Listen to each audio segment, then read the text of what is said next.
Táfos Árchontas was once a firbolg, just a friendly blue giant as the rest of his tribe were. He loved nature and peace, just as they had. Táfos hadn't always been his name, but if he had one before, he wasn't able to recall it.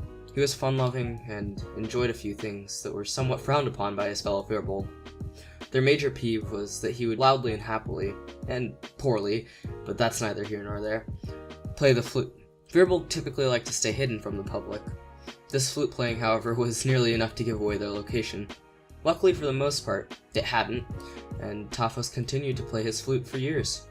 He would play and play, though he never seemed to really improve. One particular night, Táfos was yet again serenading all the forest.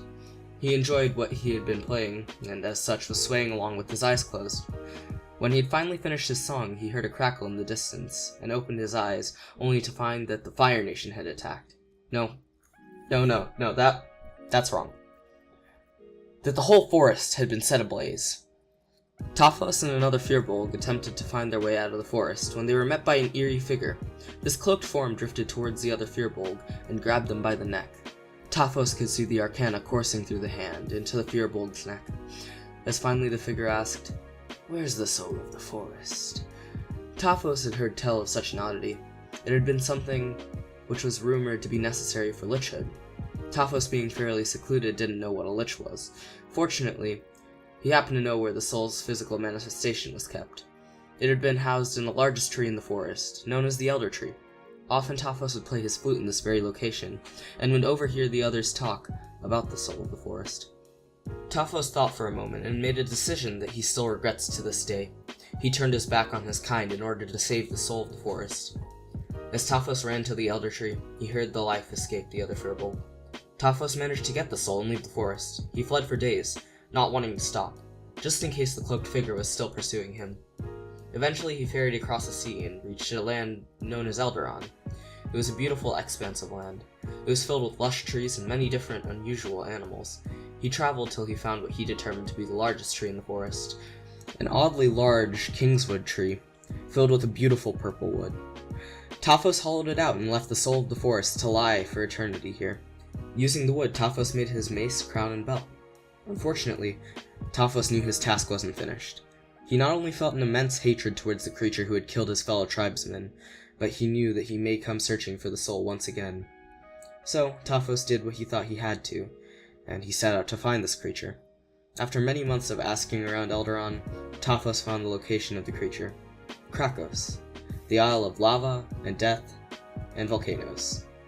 Táfos finally scaled the volcano and found the creature. The creature paid no attention to Táfos at first. Táfos charged at the figure and was knocked off his feet. He continued to fight, though his efforts may have been futile. However, he wasn't about to go back without finishing what he had started. Unfortunately, it was that kind of attitude which led to his undoing.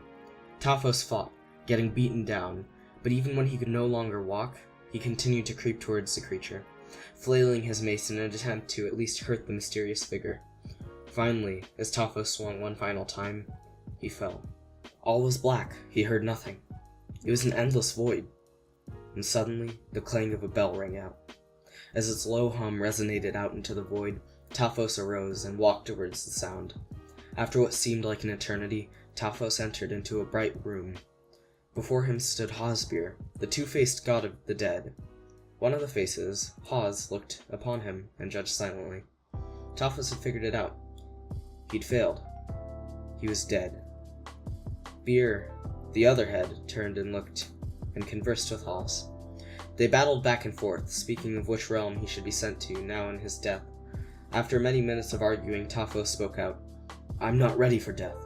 I haven't completed my task." As the two heads yet again quarreled over this statement, Táfos stood in silence. Finally they spoke in unison. "You may go back to the land of the living, with a few conditions. 1. You cannot be brought back to life. 2. You must do our bidding and vanquish others who defy death through unholy means. And 3. You must carry with you a new body and along with it a portion of our powers. This is to ensure that you are successful not only in your task, but ours as well. You'll be known as Táfos Árchontas, the Grave Lord. Now go, my cleric of the grave." With a flash, Táfos was sent back. He looked down at his new form. In his cold, dead blue hand was a mace, very similar to his previous one, only this time it had a strange gem running through the center. It reminded him much of Hosbeer. As he scanned down his arm and his chest all the way to his other arm, he realized that he was eerily similar to that which he had sworn to destroy. He clenched his eyes shut, and finally with a big breath opened them once more, this time looking out ahead at the ever-beautiful Eldoranian forest. So, Táfos is a backup that I have for a campaign that I play in. He's a cleric of the Grave Domain, and he is a homebrew race called Chosen Undead. There were a ton of changes that we made to it, but me and my GM kind of used that as a stepping off point for making him. He hasn't been used yet because the character that he's a backup for hasn't died quite yet, but that could change. He'd be replacing my favorite character to date, Shy Volvia. I hope to draw him again soon and get that video out sometime in the future. If you want to stay updated as to when that comes out, you can subscribe and click the bell. For now though, if you'd like to see some of the other content on my channel, there's 2 other D&D videos here. Other than that, there is another video as well, which you can certainly watch. Thanks for watching. A like, comment, or subscription would mean a ton. Have a great day.